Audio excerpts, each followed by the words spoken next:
Subscribe to Film Companion for your film fix. Hit the bell icon so you never miss an update.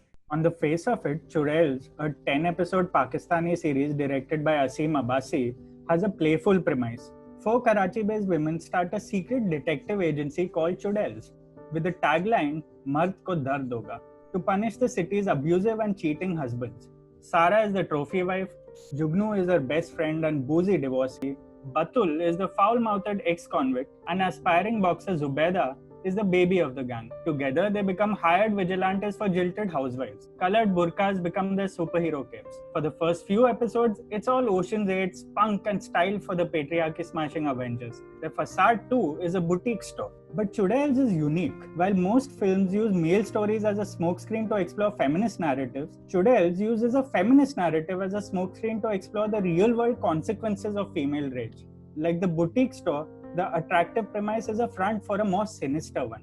By the third episode, it starts to dawn upon both the characters and the viewers that it's never as simple as becoming burqa-clad vigilantes in South Asia, or anywhere for that matter.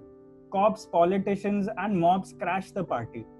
The narrative is not afraid to deconstruct itself to show that rightist ideas may be fun on paper, but the moral complexities are real and crippling. More than once, for example, we hear Sara admitting that they didn't think things through. More than once, the characters' personal lives distort their rhythm. It's not easy to watch a story jump tracks and timelines and ecosystems, but here it's necessary. In a way, Chudails tries to say that a long-form series, unlike a film, can't afford to use feminism as the hidden twist. When the women themselves take the spotlight, the task becomes half as cinematic, but at times also twice as rewarding. Once we make peace with the fact that the girls are chasing the truth rather than being the truth, that they are the conflict rather than the resolution, Chudail starts to make sense. We have no choice but to know them, to understand their presence, and to accept that they are fearless but flawed. It's no surprise then that Chudails borrows from the HBO series Big Little Lies. The memories have that distinct visual grammar. The class disparity of the Karachi 4 mirrors that of the Monterey 5. Chudails 2 unfurls as a story being told in an interrogation room. But I like the fact that Chudails adapts the more major themes in context of its own culture. The environment is messier, so the series is also longer. Bollywood is a recurring reference point. As a result, even the treatment is loud. For example, Sara blackmails her husband while slicing a sausage on his breakfast plate. Zubeda, the youngest of the lot, wears many Superman and Batman t-shirts. The name of their boutique too, which is called Halal Designs, is reflected in how some of the male characters are slaughtered like meat. The blood drains from their bodies through slashed jugulars.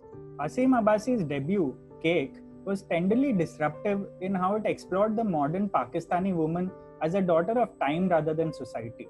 With Chudails, he slices that cake into layers. She is now also a friend, a lover, a sister, a boss, a mother, and a prisoner of time. The performances blend into his writing. The actresses are mentally always on the move, but there's also a stillness to each of them, especially Sarwat Gilani as Sara and Nimra Bocha as Batul. This allows the series to meander with a sense of purpose. There's also some method to Abbasi's craft. The striking cinematography, where characters rarely occupy the center of the frames, also reflects the cornered status of the Chudails. It also tells us that people aren't where they're always supposed to be. Even the background score is eclectic. There's piano, strings, jazz beats, rap. It almost mirrors the spontaneity of the plot. No tune is repeated. Maybe it's fitting then that the show's most shocking scene is scored by Tchaikovsky's Swan Lake. Because Chudails 2 is the haunting ballet of witches. Its beauty is what sells the beast. This is Rahul Desai. Read my full review of Chudails on filmcompanion.in.